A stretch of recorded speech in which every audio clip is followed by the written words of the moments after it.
Hello out there, my people.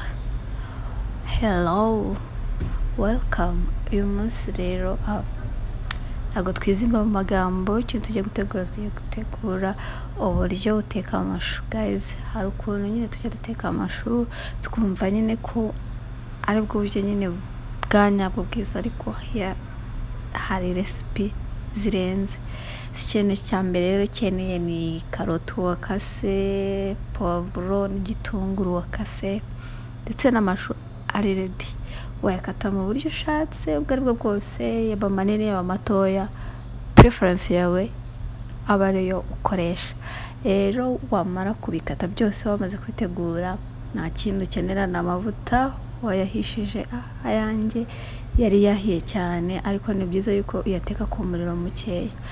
Hanyuma igitunguru cyamara kuba ukagiteka nyine ku buryo cyamara kuba brown, ugashyiramo karoti, ugashyiramo pavuro, byose nyine byombi ukabishyiramo icyarimwe. Hanyuma ukabiteka nabyo, kandi wamara kubivanga wibuke gushyiramo akunyu, hanyuma upfundikire. Iyo mara akanya bimaze gutogotaho, ushyiremo nta kindi kintu utegura, ushyiremo tungurusumu wakase nazo. Hanyuma rero nurangiza tungurusumu zahiye, ushyiremo ya mashu yawe. Amashu nta kindi kintu akeneye, ni ugupfundikira, nta mazi.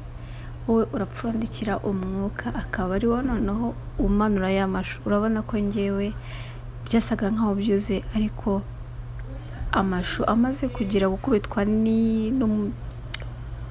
n'inoza byaragabanutse. Urabona yuko biri ready, byabaye nyine byahwanye.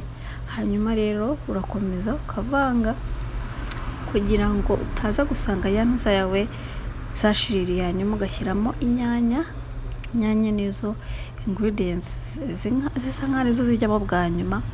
Hanyuma rero ukavanga, wibuka gushyiramo ka black pepper nyine kugira ngo bitestinge. Amashu yanjye rero ari ready. Guys, birasa umutuku, usibye ko nyine kamera yanjye ariko imeze niki kamera ibintu. So guys, aya niyo mashu aryoshye, aba yariye bararahiye. So guys, this is the new way. Recipe nshyashya nyine zo guteka amashu, kumva ko yahiye, kureka kwa kundi tugiye overcooked. Wibuke subscribing.